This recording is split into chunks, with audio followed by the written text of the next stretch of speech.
Welcome back everyone. আজি আমি discuss কৰিবলৈ গৈ আছো আমাৰ ক্লাস 9 ৰ second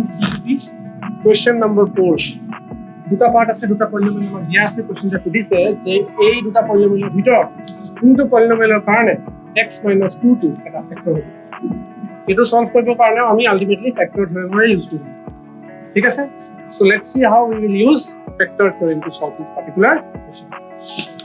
looking at the solution ঠিক আছে প্রথম পার্টটো দুইটা কোয়েশ্চনৰ কাৰণে কমন কি হ'ব এটো let gx = x - 2 ঠিক আছে আমি কি কৰো যোনটো পলিনোমিয়েলক আমি ফেক্টৰ দেখাব লাগে সেই পলিনোমিয়েলটো আমি 0 টো লিয়াম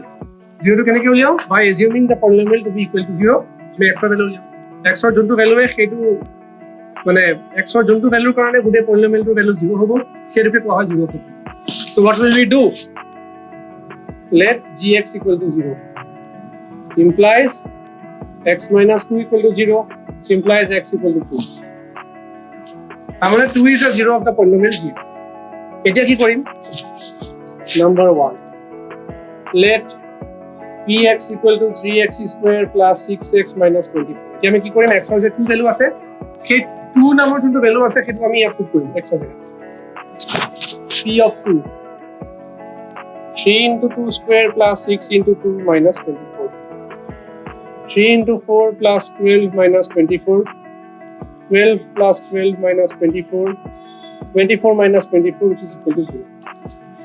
তাহলে আমি কি পালো যে 2 পুট কৰি দিয়া লগে লগে p of x নামৰ যোনটো পলিনোমিয়েল আছিল তাৰ ভ্যালুটো কি হ'ব 0 হ'ব so therefore আমি কি কৰিব পাৰো therefore by factor theorem x - 2 is a factor of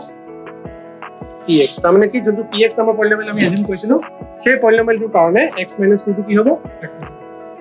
okay second পাৰ্টটো চাও এতিয়া let h of x ধৰি লৈছো সেকেন্ড পলিনোমিয়েলটো 4x²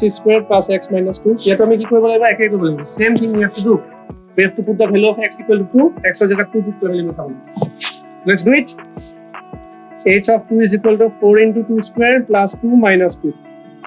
তাহলে 4 into 4 plus 2 minus 2 plus 2 minus 2 cancel যাবগে এটো হ'ব 16 which is not equal to 0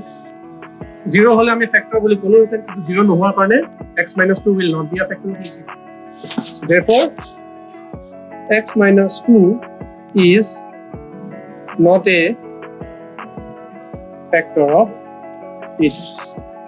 একদম সিম্পল কনসেপ্ট আমি এই কনসেপ্ট বেছি ডিসকাস নকৰো আমি জাস্ট ইয়াত কোৱেশ্চনছ কেনেকৈ কৰিব লাগে সেইটো আমি চাম কনসেপ্ট আমি ক্লাছত পঢ়াও ক্লাছৰ কনসেপ্টখিনিয়ে ইউজ কৰি মেলি আমি ইয়াত ভিডিঅ'ত ডিসকাস কৰো যে কোৱেশ্চনছ আমি কেনেকৈ কৰিম ইয়াত আমি বেছিকৈ ফ্ৰী ডিসকাস কৰোঁ সো কোৱেশ্চনটোৱে আমাক এইটোৱে ক'লে যে ফেক্টৰ থিওৰেম ইউজ কৰি মেলি আমি চেক কৰিব লাগে whether x - 2 is a factor of these two polynomials or not আমি ফেক্টৰ থিওৰেমৰ কনসেপ্টখিনি ইউজ কৰি মেলি গম পালো যে প্ৰথম পলিনোমিয়েলটোৰ কাৰণে x - 2 টো ফেক্টৰ হ'ব কিন্তু সেকেন্ড পলিনোমিয়েলটোৰ কাৰণে x - 2 টো ফেক্টৰ সো যদি কোনোবাই কিবা বুজা নাই please ask in the comments আমি ডাউটখিনি ক্লিয়াৰ কৰিবলৈ চেষ্টা কৰিম যদি বুজি পাইছা লাইক কৰিবা চেনেলটো সাবস্ক্ৰাইব কৰিবা লগৰখিনিৰ লগত শ্বেয়াৰ কৰিবা টু কিপ সাপোৰ্টিং আমি এনেকুৱা আৰু ভিডিঅ'ছ আপলোড কৰি গৈ থাকিম নেক্সট ক্লাছত আমি নেক্সট ভিডিঅ'ত আমি কোৱেশ্চন নম্বৰ 5 ডিসকাস কৰিবলৈ গৈ আছো অফ আৱাৰ টিটিপি ঠিক আছে থ্যাংক ইউ